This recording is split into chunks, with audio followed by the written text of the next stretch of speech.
अस्सलामुअलैकुम, आप देख रहे हैं समा। मैं हूं सहरिश फरहान और मैं हूं महरुख शहरियार। हेडलाइंस आपने मुलाहिजा की, बाकायदा बुलेटिन का आगाज़ करेंगे और सबसे पहले आपको बताएं कि कौमी सलामती पॉलिसी पार्लियामेंट में क्यों नहीं लाई गई। सेनेट में अपोजिशन का शदीद एहतजाज, चेयरमैन की नशिस्त के सामने खड़े होकर नारेबाजी की गई। शहरी रहमान कहती हैं पार्लियामान का हिस्सा होते हुए हमें पॉलिसी की खबर अखबार से मिलती है। हुकूमत ने मुल्क को IMF के पास गिरवी रख दिया, अब मिनी बजट भी लाया जा रहा है। कायदे ऐवान शहजाद वसीम ने भी जवाब में खरी खरी सुना दी। तफसीलात आबिद अली की रिपोर्ट में। सेनेटर रुबीना खालिद, बाकी सेनेटर अपनी नशिस्तों पे चले जाएं। कौमी सलामती पॉलिसी के हवाले से पार्लियामान और अपोजिशन को एतमाद में न लेने पर सेनेट के इजलास में खूब गर्मा गर्मी। शहरी रहमान अहम तरीन मामले से पार्लियामान को लाताल्लुक रखने पर हुकूमत के खिलाफ खूब बरसी। नहीं, ये नेशनल सिक्योरिटी पॉलिसी क्या है जिसमें जो पार्लियामान के सामने नहीं आई, जिसमें पार्लियामान पर बहस नहीं हुई। प्राइम मिनिस्टर जो लीडर ऑफ द हाउस होते हैं, आके उन्होंने किसी से कुछ पूछा नहीं। शहरी रहमान की तकरीर के दौरान हुकूमती अरकान बार बार चेयरमैन से उन्हें चुप कराने और एजेंडे पर आने का मुतालबा करते रहे। ऑर्डर इन द हाउस, बैठ जाएं। तशरीफ रखें। मैं क्या बोलूं, तशरीफ है। चीखे जा रहे हैं। शहरी रहमान ने IMF से कर्ज और मिनी बजट लाने का मामला उठाया तो कायदे ऐवान वसीम शहजाद ने भी उसी लहजे में जवाब दिया। ये एजाज सिर्फ इमरान खान की हुकूमत को हासिल हुआ है कि मुल्क की तारीख में पहली मरतबा नेशनल सिक्योरिटी पॉलिसी पेपर पेश किया गया है। जितनी मरतबा IMF में पीपल्स पार्टी जो आप दे रहे हैं, आगे चले। तारीख में कोई हुकूमत उसने पदवर नहीं गई। वसीम शहजाद की तकरीर के दौरान अपोजिशन अरकान ने चेयरमैन की नशिस्त के सामने खड़े होकर एहतजाज शुरू कर दिया। सादक संजरानी उनसे बार बार अपनी नशिस्तों पर जाने की अपील करते रहे। वो भी चले जाए, अपनी नशिस्तों से एहतजाज करें, जिसको जाएं जी। सेनेट का इजलास गैर मुअय्यना मुद्दत तक मुलतवी कर दिया गया। आपको बताएं कि कायमा कमेटी इतलात ने साबिक चीफ जस्टिस साकिब निसार और राना शमीम को तलब किया। हम जानना चाहते थे कि हकाइक हैं क्या, लेकिन इजलास नहीं होने दिया गया। कमेटी चेयरमैन जावेद लतीफ़ कहते हैं जावेद हाशमी ने साबिक चीफ जस्टिस के बारे में इंकशाफात किए थे। आइंदा इजलास में जावेद हाशमी को बुलाएंगे। फवाद चौधरी कहते हैं कमेटी रूम हाजिर है। कमेटी रूम हाजिर है तो नोटिफिकेशन किधर है? आपको साकिब निसार के वकील सफाई बनने की इजाजत नहीं देंगे। आज से 3 दिन पहले मिनिस्टर साहब फरमाने लगे कि ये मैटर क्योंकि सब जुडिशल है तो इसलिए इस एजेंडे पर बात नहीं की जा सकती। हम ये जानना चाहते थे, पब्लिक करना चाहते थे, जानने के बाद कि असल हकायक हैं क्या, क्यों इंसार अब्बासी या क्यों बाकी लोगों को ये बात कहने की ज़रूरत पेश आई। हम अगली मीटिंग में जावेद हाशमी साहब को, जो उस वक्त PTI के मरकज़ी सदर थे, मरकज़ी सदर होने की हैसियत से उन्होंने उस वक्त जो बात इंकशाफ किया था, उनको ये कमेटी कॉल कर रही है। हम तो कहते हैं रात उन्होंने 9 बजे कहा कि जनाब उनके लिए कमेटी रूम हाजिर है। तो मैं सवाल करता हूँ कि क्या यहाँ कोई सेक्रेटरी इतलात मौजूद हैं? क्या उसका नोटिस जारी कर दिया रात, या आज खुद तशरीफ लाए हैं वो यहाँ? हुकूमत ने लंदन से नवाज शरीफ की अदम वापसी पर शहबाज शरीफ के खिलाफ अदालत से रुजू करने का फैसला कर लिया। वजीर मुमलिकत बराए इत्तलात फारूक हबीब कहते हैं अपोजिशन लीडर अपने बड़े भाई को वापस वतन लाएं या खुद जेल जाएं। इस्लामाबाद से अब्बास शब्बीर की रिपोर्ट। वफाकी हुकूमत नवाज शरीफ की लंदन से अदम वापसी उनके जमानती शहबाज शरीफ के गले डालेगी। छोटे मियाँ साहब के खिलाफ कार्रवाई के लिए लाहौर हाई कोर्ट में दरख्वास्त दायर की जाएगी। शहबाज शरीफ के गिर्द शिकंजा कसने की हिकमत अमली का इंकशाफ वज़ीर मुमलिकत बराए इत्तलात फारूक हबीब ने समा के साथ खसूसी गुफ्तगू में किया। शहबाज शरीफ ने अपनी गारंटी दी थी, दोबारा लाहौर हाई कोर्ट से रुजू करेंगे और पूछेंगे कि ये जो गारंटर है इन्हें तो बुलाएं, आज तक जो है वो नवाज शरीफ वापस क्यों नहीं आए, यहाँ नवाज शरीफ को वापस लाएं या खुद अंदर जाएं। फारूक हबीब ने नवाज शरीफ की लंदन में सरगर्मियों पर भी तंज के वार से निश्तरजनी की। ये नहीं हो सकता कि आप वहाँ बैठकर चाय कॉफी पिज़्ज़े भी मजे ले, वहाँ हाइड पार्क में वॉक भी करें और फिर आप बैठ के कहें कि जनाब मैं तो बहुत ज्यादा ईमानदार हूँ, जबकि आपको तो चोरी के ऊपर सजा हुई हुई है। हम उनको जो है वो पाकिस्तान वापस लाएंगे। शहबाज शरीफ ने लाहौर हाई कोर्ट में जमानत दी थी कि नवाज शरीफ लंदन से इलाज कराने के बाद वतन वापस आ जाएंगे और किसी केस में नवाज शरीफ को तलब किया गया तो वो उन्हें अदालत के सामने पेश करेंगे। और नवाज शरीफ के आने या जाने से कोई फर्क नहीं पड़ता, आना है तो शौक से आएं। शेख होने के बावजूद अपनी जेब से टिकट दूंगा, वजीर दाखिला शेख रशीद की ऑफर। कहते हैं हर पार्टी चाहती है इस्टेब्लिशमेंट उसके सर पर हाथ रखे, लेकिन इस्टेब्लिशमेंट का फैसला है वो मुंतखब हुकूमत के साथ होगी। मिनी बजट के पास होने से कोई क़यामत नहीं आएगी। हर पार्टी ये चाहती है एस्टेब्लिशमेंट उसके सर पे हाथ रखे। हर पार्टी वैसे ही कहती है जनाब फलाने को इज्जत दो, फलाने को इज्जत दो, और एस्टेब्लिशमेंट का ये फैसला है कि जो मुंतखब हुकूमत है एस्टेब्लिशमेंट उसके साथ होगी। नवाज शरीफ आता है, आए नहीं आता दफा बिला ना आए, भाई आना है तो आओ। मैं टिकट देता हूँ अपनी जेब से शेख होने के बावजूद।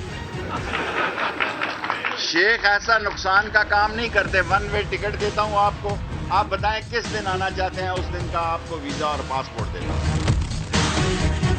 सियासी ताबूत को कंधा देने के लिए एक 4 पायों के उठाने पड़ते हैं, तो चौथा पाया कोई मंगा ले, लंदन से मंगा लें, कहीं से मंगा लें। और ये जो एक तूफान खड़ा किया जा रहा है जी, वो आ रहा है वो जा रहा है, आए जाए कोई फर्क नहीं पड़ता, यहीं से गए, कोई क़यामत नहीं आ जाएगी। मिनी बजट पास होगा और ये इसलिए ज़रूरी है कि हम चाहते हैं कि रुपए की कीमत पर कंट्रोल किया जाए, डॉलर की कीमत पर कंट्रोल किया जाए। मुझे अल्लाह से पूरी उम्मीद है कि ये 5वें साल में इमरान खान महंगाई ख़त्म करेगा।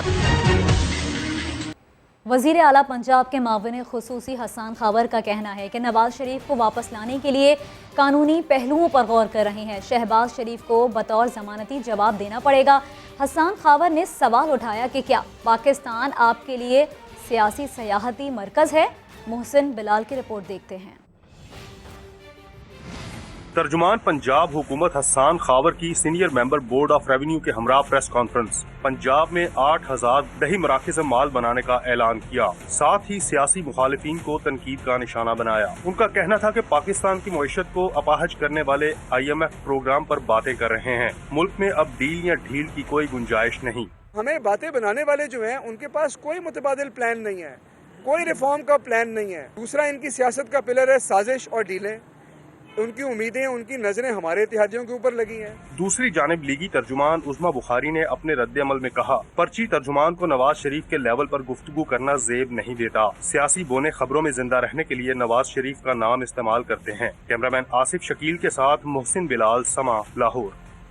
और सिंध में अपोजिशन लीडर हलीम आदिल शेख ने सिंध हुकूमत से राना शमीम को वाइस चांसलर के ओहदे से हटाने का मुतालबा कर दिया। वज़ीर आला सिंध से सवाल किया, क्या आपको ओहदे के लिए सिंध में कोई काबिल वकील या जज नहीं मिला था?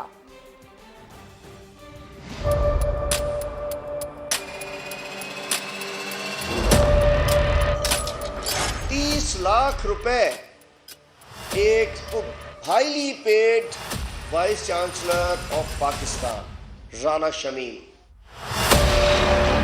मुझे इस वज़ीर आला से जवाब दें कि ये पाकिस्तान का सबसे महंगा तरीन प्रिंसिपल या वाइस चांसलर ज़ेबुल का ये कैसे 30 लाख रुपए तनख्वाह लेते हैं। 1.5 साल से शहीद जुल्फ़िकार अली भुट्टो लॉ यूनिवर्सिटी का इन्होंने चक्कर नहीं लगाया है। 55 करोड़ ठेके देने के पे करप्शन का इनके खिलाफ तो पिटीशन दायर है।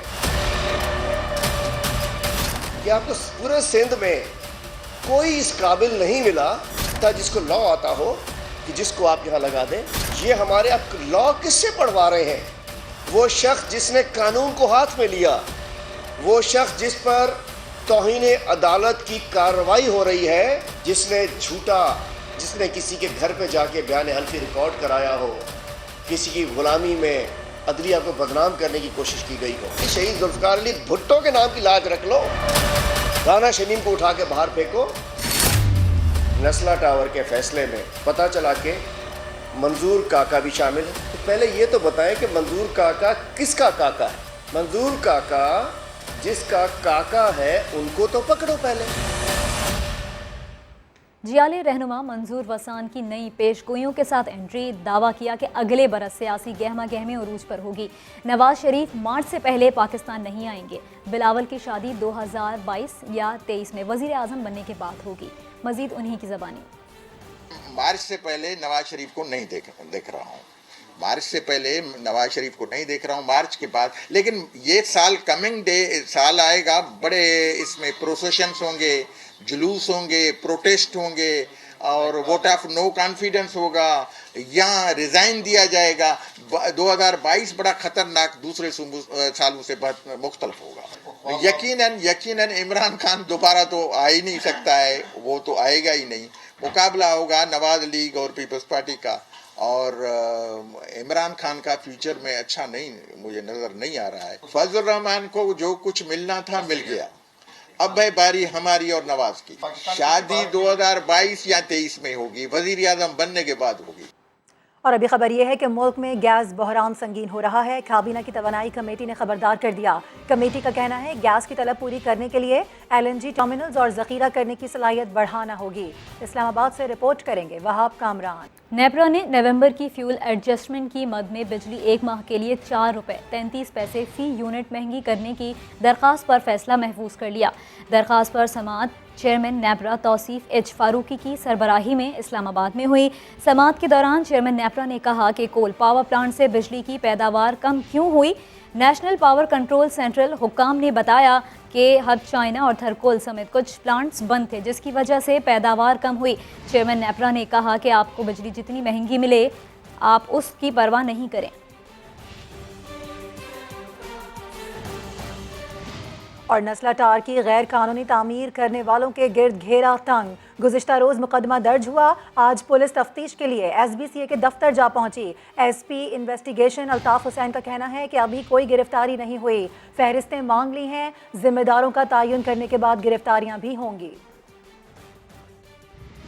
तमाम रिकॉर्ड इनसे मांगा है, ले लिया है, और इसमें अभी हम जिम्मेदारों का तयन कर रहे हैं क्योंकि ये काफ़ी लेंथी प्रोसीजर है और डॉक्यूमेंट्री इसमें एविडेंस है इसमें, क्योंकि कंप्लीशन और अप्रूवल और डिज़ाइनिंग और आर्किटेक्ट सारी ये चीज़ें हैं। तो हम अभी जिम्मेदारों का तयन कर रहे हैं। हमने तमाम लिस्टें इनसे मांग ली हैं और अभी इसमें तमाम तयन करके फिर इंशाल्लाह हम इसमें गिरफ्तारियां भी करेंगे। जी जो SBC हैं उनसे मेरी बात हुई है, डायरेक्टर एडमिनिस्ट्रेशन से बात हुई है, डायरेक्टर जो इसमें मुश्ताक सुमरो साहब है उनसे मेरी बात हुई है। तो ये सारी चीज़ें हमने उनसे डॉक्यूमेंट लिए भी हैं और मज़ीद मांगे हैं हमने। और यहाँ पर आपको अहम खबर देंगे, पुलिस के बाद एंटी करप्शन भी सिंध बिल्डिंग कंट्रोल अथॉरिटी के दफ्तर पहुँच चुकी है। एंटी करप्शन की 2 टीमें नस्ला टावर केस की तहकीकात कर रही हैं। हम खबर आपको दे रहे हैं, पुलिस के बाद अब एंटी करप्शन टीम भी पहुँची है सिंध बिल्डिंग कंट्रोल अथॉरिटी के दफ्तर, और जो तहकीकात है उसका सिलसिला भी जारी है। पूछगछ होगी, जो अथॉरिटीज़ वहाँ पर मौजूद हैं उनसे नस्ला टावर केस में मुलव्वस अफसरान की तफसीलात के लिए मोहलत मांगी गई थी, और इस हवाले से एंटी करप्शन की 2 टीमें नस्ला टावर केस की तहकीकात कर रही हैं। और अब आपको बताएंगे कि मिनी बजट की मंजूरी के लिए वफाकी काबीना का खुसूसी इजलास कल होगा। मिनी बजट में 350 अरब रुपए से जायद की टैक्स छूट खत्म करने की तजवीज़ शामिल है। वज़ीर आज़म इमरान खान वफाकी काबीना के खुसूसी इजलास की सदारत करेंगे। काबीना की मंजूरी के बाद मिनी बजट को कौमी असम्बली में पेश किया जाएगा। असम्बली इजलास से कबल तहरीक इंसाफ की पार्लिमानी कमेटी का इजलास भी तलब किया गया है, जिसमें हुकूमती इत्तेहाद में शामिल तमाम जमातों के अरकान असम्बली शिरकत करेंगे। इजलास में पार्लिमानी पार्टी को मुजव्वज़ा मिनी बजट पर ब्रीफ किया जाएगा। हुक्काम वजारत खजाना के मुताबिक मिनी बजट में मोबाइल फ़ोन, स्टेशनरी और पैक फूड आइटम्स पर टैक्स छूट खत्म करने की तजवीज़ है। मेकअप का सामान भी मिनी बजट के बाद महंगा होने का इम्कान है। सेनेटर आसिफ किरमानी ने मिनी बजट को जग्गा टैक्स करार दे दिया। कहा कि अवाम को रिलीफ नहीं फराहम किया गया तो महंगाई, गुर्बत और बेरोजगारी इनकलाब को जन्म देगी। मजीद उन्होंने क्या कहा, सुनवाते हैं आपको। बिल नहीं है, ये जग्गा टैक्स है, और गुज़श्ता 3.5 साल से जगह टैक्स जौन से हैं ये हर 15 दिन बाद इस कौम पर मुसल्लत किए जा रहे हैं। सर, कौम महंगाई, बेरोजगारी, गुर्बत में पिस रही है। गैस है नहीं, बिल 32-32 हज़ार आ रहा है। बिजली है नहीं, 40-40 हज़ार बिल आ रहा है। खुदा के वास्ते जिन लोगों के लिए मुल्क बना था, गरीबों और मिडिल क्लास के लिए, उनके लिए कोई रिलीफ दें, वरना वो दिन दूर नहीं। महंगाई, गुर्बत, बेरोजगारी जो है ये इनकलाब को दस्तक दे रही है, लेकिन ये वो इनकलाब फिर होगा जो बेक़यादत होगा, और वहीं से उन लोगों में से फिर कोई नई क़यादत पैदा होगी। और मिनी बजट में मेकअप का सामान महंगा होने की परेशानी अभी से खवातीन को सताने लगी है। खवातीन का कहना है कि सजना संवरना उनके लिए पेट भरने से भी ज़्यादा ज़रूरी है। इसी बारे में बात करेंगे। आयशा अता हमारे साथ हैं। आयशा, क्या कह रही हैं खवातीन? अच्छा, बिल्कुल, सजना संवरना सिन्फ़े नाजुक की फितरत होती है और उसके बगैर वो अपना जो फैशन है वो अधूरा समझती हैं।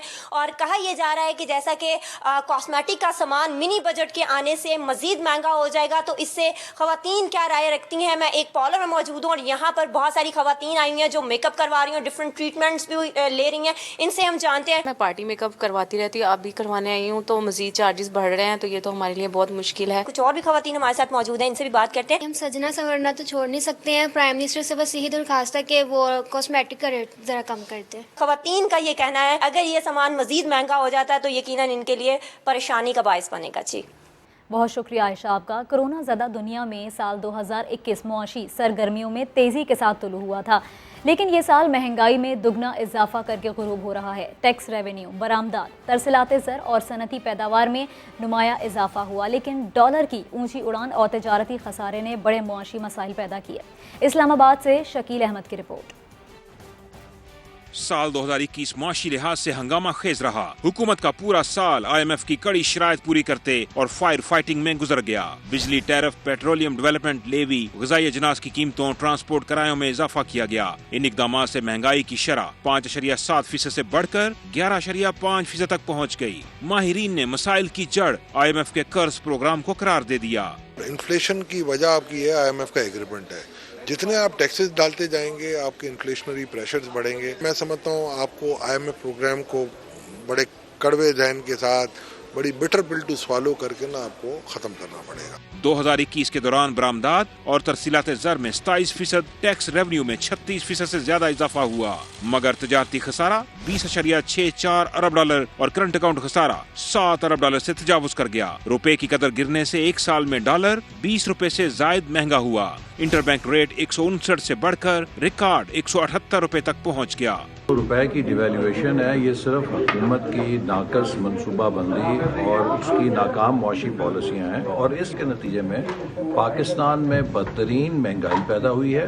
पाकिस्तान के कर्जों के बोझ में बेइंतहा इजाफा हुआ है। साल खत्म होने से पहले हुकूमत ने IMF कर्ज प्रोग्राम की बहाली के लिए 350 अरब रुपए की टैक्स छूट खत्म करने का मिनी बजट लाने की तैयारियां भी कर ली। वजारत खजाना पर उम्मीद है कि तमाम तर चैलेंजेस के बावजूद इस माली साल में मुआशी शरह नमू 4.8% हदफ के मुकाबले में 5% से तजावुज भी कर जाएगी।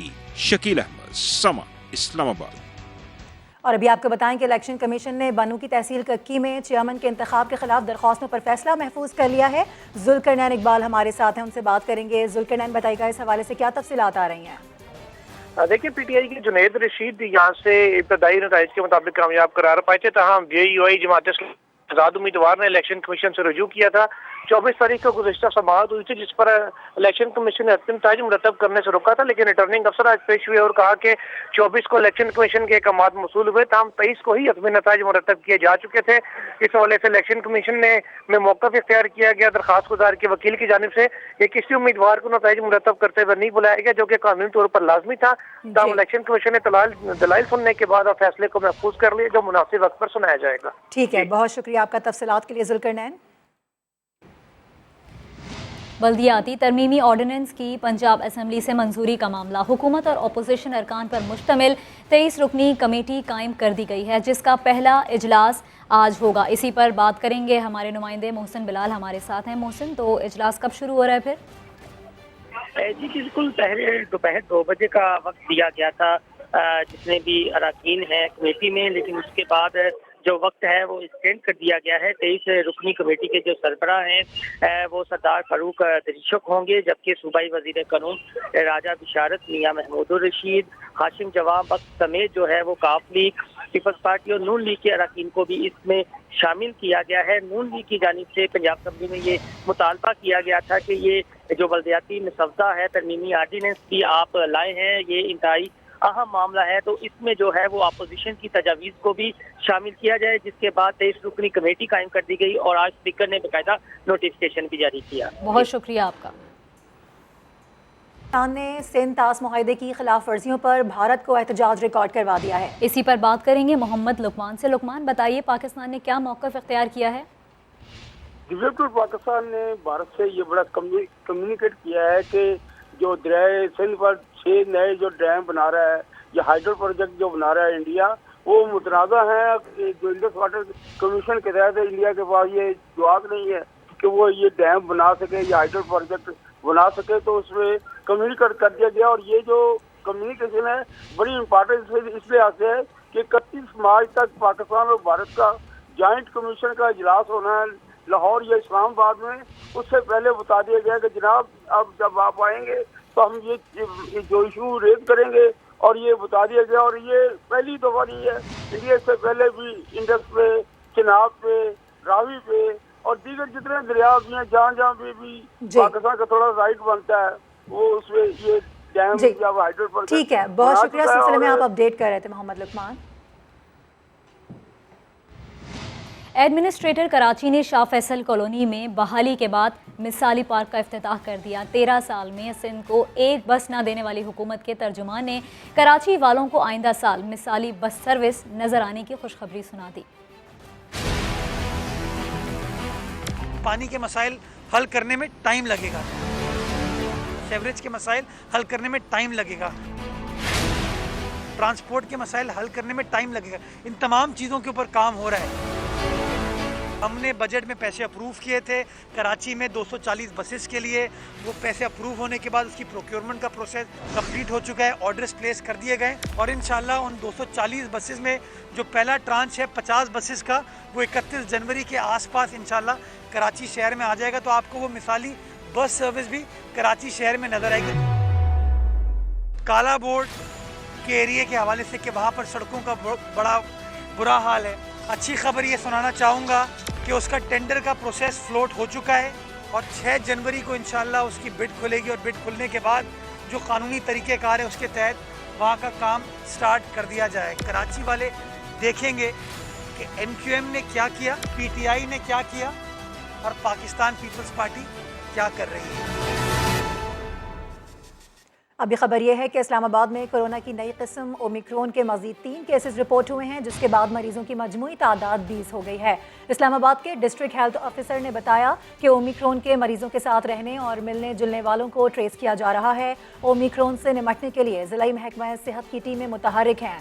DHO ने शहरियों से अपील की है कि जल्द अज जल्द वैक्सीनेशन करवा लें। इस्लामाबाद में ओमिक्रॉन के पहले केस की तस्दीक 25 दिसंबर को हुई थी।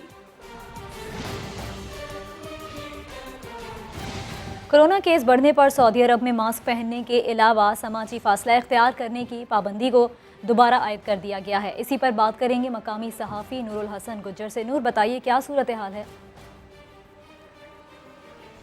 जी, सऊदी हुकूमत की जानिब से जो है कोरोना वायरस को कंट्रोल करने के लिए आज जो है वो एक एलानिया जारी किया गया, जिसमें बताया गया कि जुमेरात से जो है वो दोबारा से मास्क और समाजी फासले की जो पाबंदी है वो फिर से बरकरार कर दी गई है।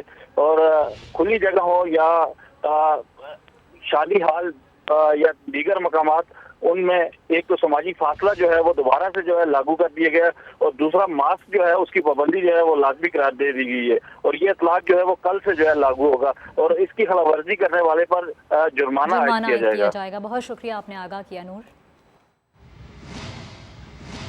और अब आपको बताएं कि उर्दू की पार्लियामेंट में अपोजिशन और हुकूमती अरकान में झगड़ा हुआ। यकसा हुकूक से मुतालिक आईनी तरमीम पर बहस के दौरान हाथापाई। Welcome back. बर्फबारी, धुंध और शदीद ठंड, मुल्क का मौसम कैसा है, इस रिपोर्ट में जानिए।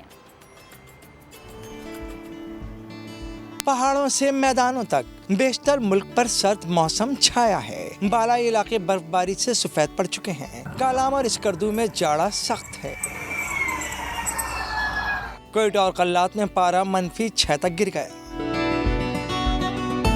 इस्तोर, मालम जब्बा और रावलाकोट में दर्जा हरारत -5 डिग्री है। बालाकोट, चित्राल और मीर खानी में -1 डिग्री सेंटीग्रेड रिकॉर्ड किया गया। मरी में पहली बर्फबारी थम चुकी है, मगर सर्दी की शिद्दत कायम है। लोग सैर सपाटे के लिए आ रहे हैं,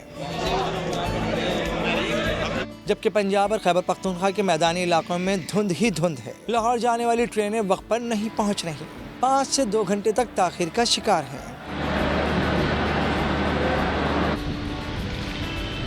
और कराची का मौसम बारिश के बाद मजीद सर्द हो चुका है। दर्जा हरारत 14 डिग्री सेंटीग्रेड तक रिकॉर्ड किया गया। उधर दीर में बर्फबारी के बाद फिजा शफाफ हुई, लोग सैर के लिए लवारी टॉप पहुंचने लगे। हसीन मनाजिर का लुत्फ उठा रहे हैं, झूम रहे हैं, गा रहे हैं। रिपोर्ट करेंगे सैयद जाहिद जान। और पहाड़ों की मानिंद अपर दीर पर बर्फ का मौसम आया है।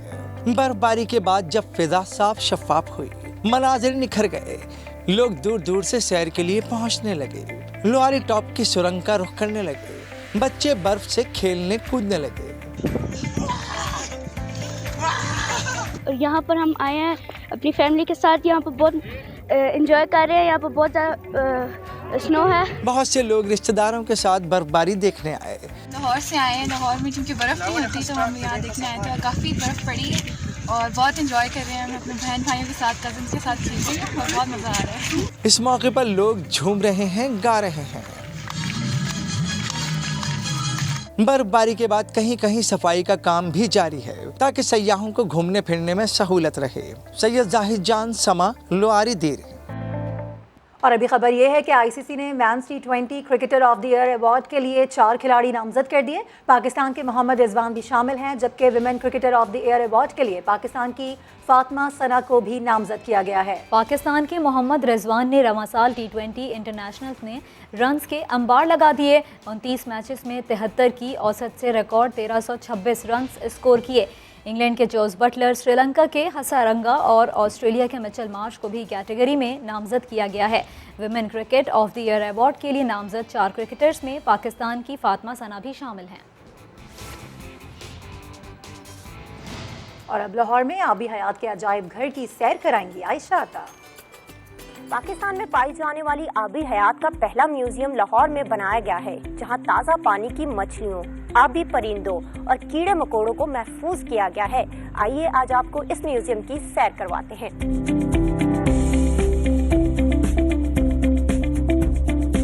पाकिस्तान के पानियों में पाई जाने वाली मछलियों की मजमूई इकसाम 200 हैं। इनमें से 193 इकसाम की मछलियों को म्यूजियम का हिस्सा बनाया गया है। मछलियों के कुछ दोस्त और दुश्मन कीड़े मकोड़े और आबी परिंदे भी यहाँ मौजूद हैं। प्रिजर्व करने के लिए एक्चुअली हम केमिकल यूज करते हैं, वो फार्मालिन है और इसके अलावा थाइल अल्कोहल।